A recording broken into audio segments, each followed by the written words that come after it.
I wasn't paying attention, and I whacked into this truck this morning at a red light. I was just daydreaming.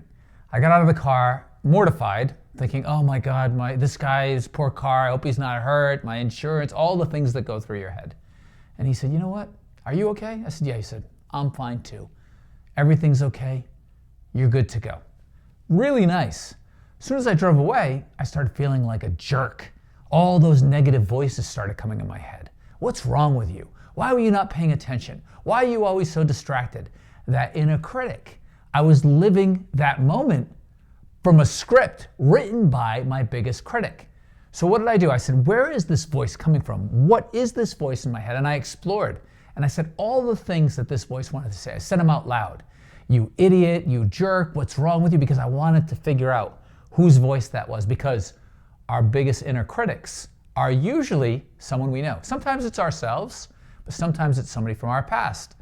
And I was very surprised by who this was. It was actually a girl that I knew when I was in 9th grade. That was the voice in my head. So I did something that I've suggested many times in these videos, and I did what's called a pattern interrupt. I gave her a big, giant elephant nose. And I just saw the nose going like this, and she's talking through her nose. And she's like, you idiot!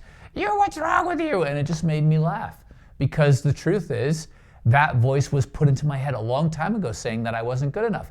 And no matter how much work you do, you know this, we all know this.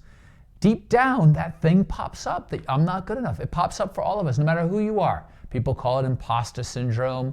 People call it lack of confidence. People call it self-worth issues, but it all comes down to the same thing. When we do something that embarrasses us, that triggers us, the old memories that we felt embarrassed when we were in high school, a lot of times high school can be very embarrassing, humiliating. You feel like you need to be perfect. I have 3 teenagers now. I know what that's like. They're embarrassed about everything. One of our kids won't even actually be seen with both of us at the same time in public. Can only be seen with one parent at a time. That's how embarrassed we are as teenagers. Now put that on top of somebody making fun of you, somebody tapping into that embarrassment, and you carry it with you in your subconscious your whole life without even realizing it. That's why you need to listen when that voice is popping up, when you do something, when you slip and fall, and you laugh it off in front of people, but when you get in the car, you start beating yourself up. And I used to do this. I used to talk to myself all the way home when I'd embarrass myself at work, or embarrass myself when I used to do comedy if I had a bad show. All the way home, I'd be talking negative self-talk to myself. When things went well, I'd have a smile and I'd feel good, but I didn't have somebody talking to me positively in my head the whole time. It just was kind of dismissed and pushed to the side. And that's what we do. That's called negative bias. We're very focused on the negative because when we used to have to survive in the wild, knowing the negative is what kept us alive. So now hardwired into our crocodile brains is the looking for the negative all the time. Look for the negative, and the positive we just often skip right past. But when you recognize that critic, you have to take the pen away from them. Stop letting them write the script. Stop letting them tell you why you hit that person in the traffic light. All you did was not pay attention. Does that make you a bad person? Does that make you an idiot? Does that make you a fool? No, it makes you human. You're just a human being, and it doesn't matter. You know, before I even continue, if you have a voice in your head, I want to hear who it is.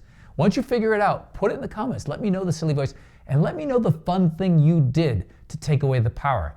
Because I can always get new tools from you. Some of your imaginative things that you do will help me to grow as well, and help other people who are reading those comments. But back into the story. Even if the person wasn't nice and they were mean and they yelled and they said, I'm going to sue you, it still doesn't make you a bad person because you made a mistake. Mistakes happen in life. Don't let mistakes become your story. Mistakes are only mistakes. Things happen, let them go. Your story is you are good enough. Your story is you are smart. Your story is you are somebody who takes action. You know, and also a lot of times when we say positive things about ourselves, we'll put ourselves in the third person. But when we're saying negative things, oh, we'll direct it. Yeah, I am this and I am that. Or it's like, you know how people sometimes can really be really fun? Or it's like, no, you can be. I am really fun. I am really smart. Change the way that you think inside, and you'll start to change the way that you feel. Change the way that you think inside, and you'll start to change the way that you talk. If you like this video and you want to grow with me, please subscribe. I offer videos like this all the time. And also, share your stories with me. Tell me whose voice you're hearing. I want to hear that as well.